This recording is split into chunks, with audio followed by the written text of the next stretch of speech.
Moonlit Tales presents The Myth of the Magical Northern Lights. Welcome, dear listeners, to another magical tale under the moonlit sky. Before we begin our story tonight, let's take a moment to prepare our minds for the wonders ahead. Wherever you are, make yourself comfortable. Close your eyes and let's take a deep breath in and slowly breathe out. Let's do that one more time. A deep breath in and slowly breathe out. Let your body relax and let go of all the worries of the day. Now, imagine the sky above you, full of sparkling stars, glowing softly. With each breath, clear your mind, letting your thoughts drift away like clouds passing through a starry night. One more deep breath in and out. Now that your mind is open to wonder and magic, it's time to embark on tonight's journey. Welcome, my dear listeners. Gather close, for tonight I shall tell you of something most mysterious, most magical, something that has danced in the skies for longer than even I, the great lunaris, have been around. And let me tell you, that's a long time. What is this ancient wonder, you ask? Well, it is none other than the Northern Lights, those shimmering, swirling colors that light up the night sky like a painting come to life. But of course, I'm not here to tell you what you already know. No. I'm here to tell you what lies beyond the colors. The legend, the secret of the Northern Lights. Long ago, before the stars had settled into their places, before the moon had found its orbit, there were beings, beings not quite like you or I, but creatures made of pure stardust and magic, roaming freely through the cosmos. They were the Aurorians, keepers of the sky's light and guardians of the colors. These Aurorians, you see, were the ones responsible for what we now call the Northern Lights. But the lights were not just for beauty. Oh no. They were messages, warnings even. You see, there were times when the earth grew dim and the balance between light and darkness was disturbed. The Northern Lights would flare up like a beacon, shimmering across the sky. And that was the Aurorians' way of telling the world, something is coming. Now, before I get too far ahead of myself, because I do have a tendency to ramble, don't I? Ha. Let me tell you about a time when the lights blazed brighter than ever before. It was during the Great Alignment, an event that happens once every 1,000 years. The stars, the planets, and even the moon aligned in a perfect line, creating a pathway for magic to flow between realms. The night of the alignment was cold and still. Not a single breeze stirred, and the stars seemed to hold their breath. Suddenly, without warning, the sky above the northern horizon began to glow. First, it was a faint shimmer, like the flicker of a candle's flame, and then it exploded into a cascade of colors, emerald greens, deep violets, and golden hues. The Northern Lights had awakened, brighter than anyone had ever seen. But why? What could have caused such a dazzling display? Well, my friends, this is where the true adventure begins. For you see, the Aurorians had noticed something, a shift in the balance of magic, and it was all thanks to one very curious young girl with a heart full of wonder and a spirit made of pure curiosity. Her name was Elora, and she lived in a small village nestled beneath the northern sky. Now, Elora was not like the other children. Oh no, she had a gift, one that even she did not fully understand. Whenever she looked at the sky, the stars seemed to twinkle just for her, and the Northern Lights, well, they danced in ways they never did for anyone else. And it wasn't just in her mind, oh no. The villagers noticed too. Some whispered that she was touched by magic. Others were a little more wary. You see, in those days, magic was something people didn't quite understand. And what people don't understand, they often fear. One night, as the great alignment approached, Elora snuck out of her home, drawn to the mysterious lights that swirled above her. She felt an odd pull, as though the very sky was calling to her. And maybe, just maybe, it was. As she wandered further from her village, her feet crunching softly in the snow, the lights began to shimmer more brightly. Then all at once, the sky burst into life, and there they were, the Aurorians. They descended from the sky, their bodies woven from the very colors of the northern lights. They swirled around her, their laughter like the chiming of distant bells, and in that moment, Elora understood.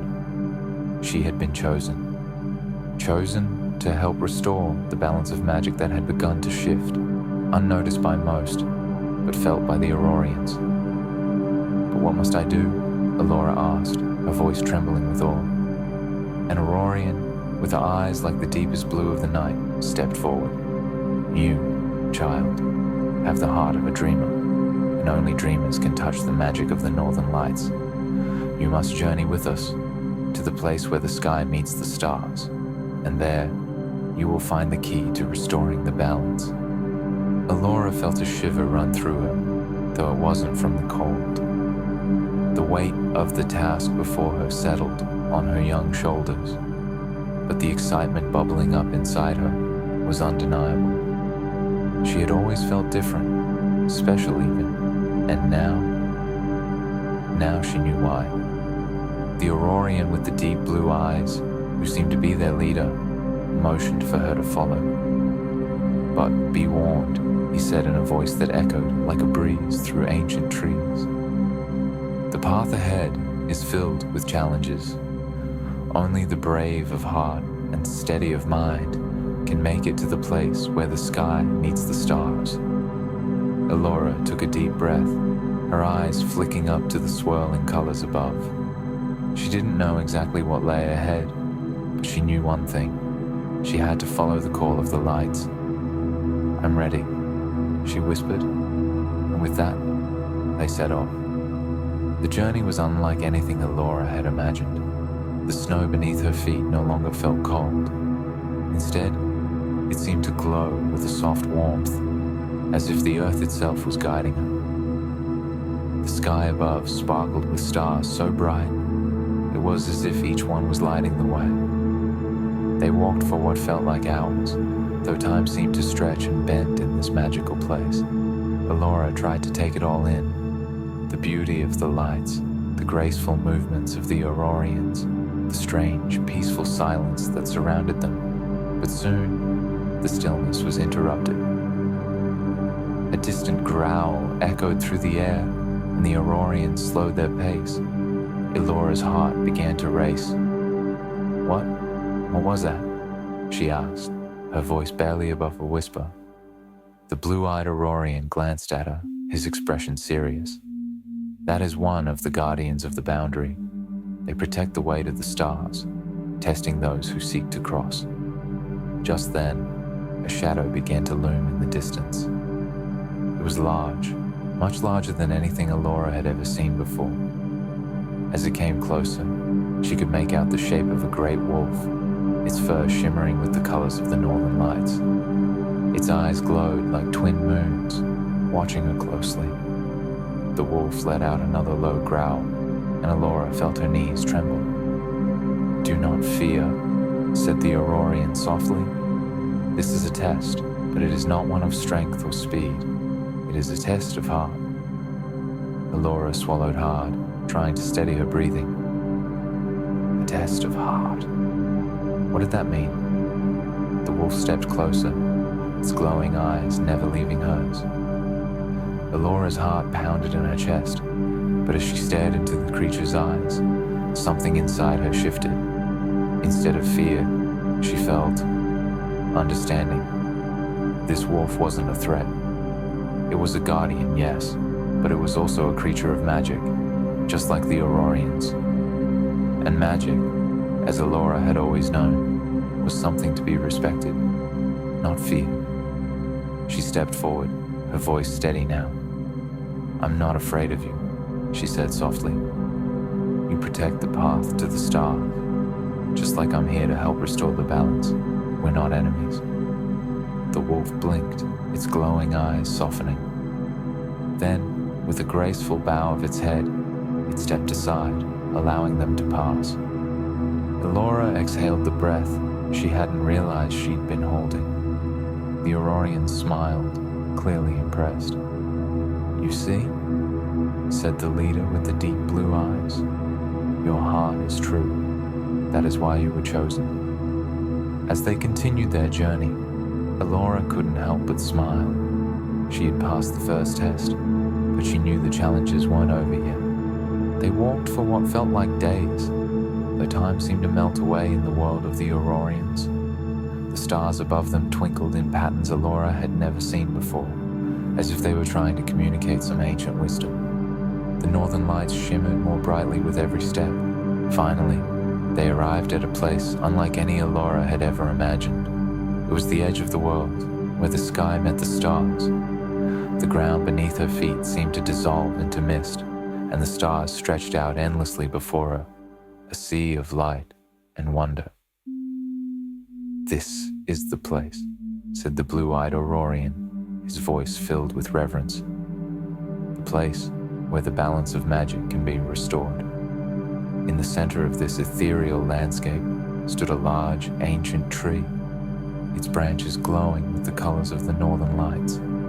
Elora could feel the power radiating from it, a deep, steady pulse that resonated with her very soul. But something was wrong. The lights around the tree were flickering, dimming, as if the magic was slowly fading away. Elora stepped forward, her heart pounding. "What do I have to do?" she asked. The blue-eyed Aurorian smiled gently. "You already know, Elora. You have the gift of a dreamer. All you must do is believe." Elora closed her eyes, letting the words sink in. She thought of all the magic she had seen, of the lights, the Aurorians, the wolf, and of the stars that had always seemed to shine just for her. She believed in the magic, in the power of dreams. With that thought, a soft glow began to emanate from Elora's hands. She opened her eyes and saw that the tree's lights were beginning to flicker back to life, brighter and stronger than before. The northern lights swirled around her, wrapping her in their warmth. The balance had been restored. The Aurorians watched in silence, their faces glowing with pride. Elora had done it. She had saved the magic of the northern lights. As the lights continued to dance around her, Elora smiled. She had always known she was different, but now she understood why. She was a dreamer, and dreamers, as she had learned, were the keepers of the world's magic. The journey home was peaceful, filled with the soft hum of the lights above. And as Elora returned to her village, she knew that the northern lights would always be there, watching over her, guiding her. And so, my dear listeners, remember this. Magic is not always something we can see or touch. Sometimes, it's simply the belief in the impossible, the wonder of a dream, and the light that dances just beyond the horizon. Good night, and may your dreams be filled with stardust. But wait. Before you drift off completely, if you enjoyed this little journey under the magical lights, please do this humble wizard a favor. Tap that like button with a flick of your magical wand, or finger of course, and subscribe to Moonlit Tales for more beautiful bedtime stories and mystical adventures.